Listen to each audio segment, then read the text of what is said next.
Welcome to Underkill TV here in Cardiff in the tram shed, joined by the Wildhearts. How are you doing, guys? Good to see you. Yeah, good to see you. Who are you?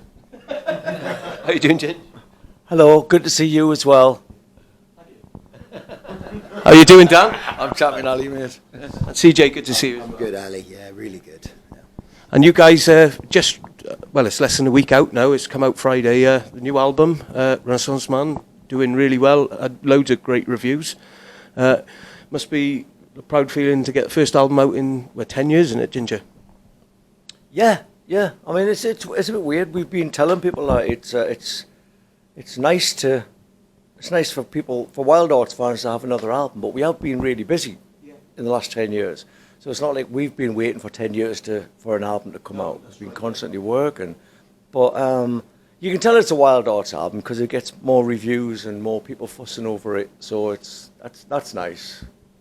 There's a bigger buzz when we put an album out. It's like, because we've, as Ginger said, we've all been busy doing stuff. I mean, Ginger's put about 100 albums out. I put about 3 or 4, but last week. Yeah. But the minute we regroup as the Wildhearts, everything just kind of notches up a few years. And one thing I wanted to ask about the new album, I found it very much sort of a step back to the Earth Versus sort of era. Would you agree with that, Dan? Would you say it's very much sort of in that sort of style? Don't ask me, I don't know anything.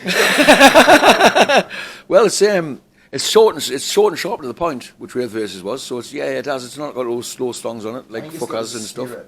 It's got the spirit of it, yeah, definitely. Yeah. New band vibe going on, because it's been 10 years, so it's got that spirit. But yeah, it's not Earth Versus Mark II. It's very stripped back as well. There's not like tons of stuff. Doesn't sound very polished. It sounds like, just us four kind of raw in the studio, even though we weren't actually all in the studio at the same time. Well, that's another story. It's kind of like, I know there wasn't like loads of tracks of guitars, and we wanted to capture the raw sound of the kit, and we didn't want loads of samples, so and it really does sound like that. It sounds organic, I think, and that's kind of what Earth Versus, that's probably a lot of the comparison to Earth Versus, because it sounds organic and sounds like a band playing without the polished kind of sound. One thing I wanted to say, was it a sort of an easy writing process, Ginger, going back to write something like this that you haven't gone to for 10 years, like going back, because you've done a lot, as the guys mentioned, you've done a lot of solo stuff in between. Was it easy to just sort of step right back? Well, yeah. I mean, if anything, it's easier than anything else that I do, because I can hear the band. We've got such a distinctive, in my mind, we've got such a distinctive sound. I know what's not going to work, so that just gets put through the filter and shut out the other side. And I end up with a bunch of stuff that I kind of know is going to sound good when we play on it. So yeah, writing for the Wildhearts is kind of, that's my proper job. It's the easiest thing in the world for me. Yeah. It's just, and I never. It's not like I have songs lying around that we use. I go and write to order. So that's it. So they're nice and fresh. So whatever's going on politically in the world, that gets a chance to come in. Being reminded of the whole reason why we did the album was because we did the Brit Rock tour, and not only was everyone telling us it was great to hear the band with Danny back in, it was good for us to hear the band and go, oh, I get it. And we kind of became little fans of the group, because it is a very organic, it's these 4 guys make the sound. And bearing that sound in mind, that was the reason for going in and doing the album.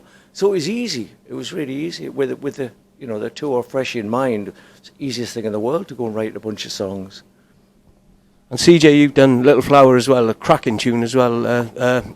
It's nice to see that there's a lot of input on this album as well. Then.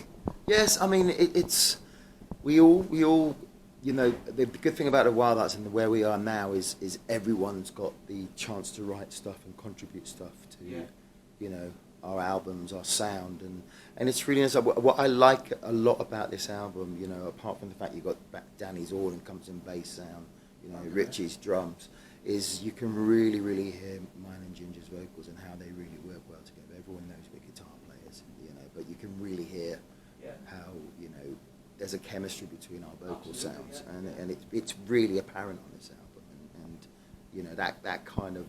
that that sort of stuff really excites me.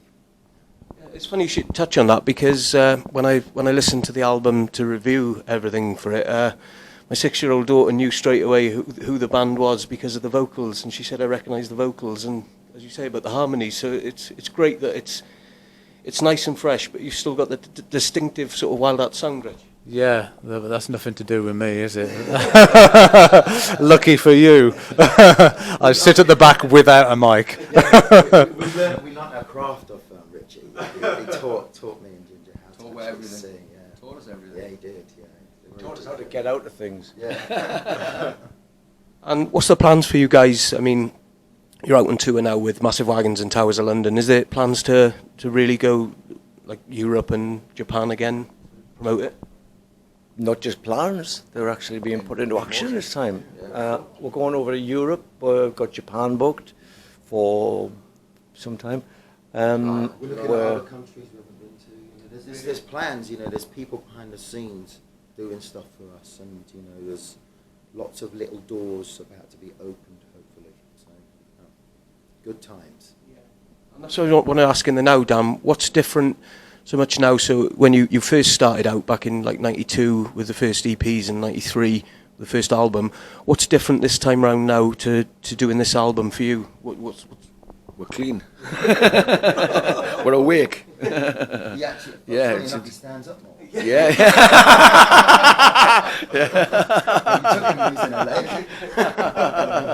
Yeah, man, yeah. No, it's just really fresh again. I'm playing better than I have in my life. You know, I seem to learn how to play bass when I woke up. You know what I mean? So it's just it's really nice and fresh, and it's just I'm just loving it again, me.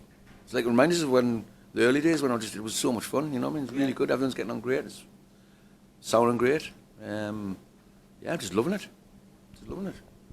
excellent stuff. And same for you, Rich. It's a great buzz having you four guys back together and doing it this time round. No, not at all. Shit, innit? We're just doing this gig tonight and then I'm off. Yeah. No, of course it feels, I was saying this the other day, it feels as good as, like when I first joined the band and it was like that, the buzz was all happening, and the album was out and we were, promoting the album, doing the gigs and back in the day, that it was brilliant, but the fact that we're doing those, still playing those songs and there's still people coming to the shows, it just means even more, to us. And, it's kind of, it's really special, yeah. So, yeah, there's kind of that extra bonus of that as well. But, yeah, I mean, it's just the excitement of the new album is just like, it's kind of so fresh at the moment that everybody's talking about it. And, stuff like we're doing these signings at HMV on every gig on the tour.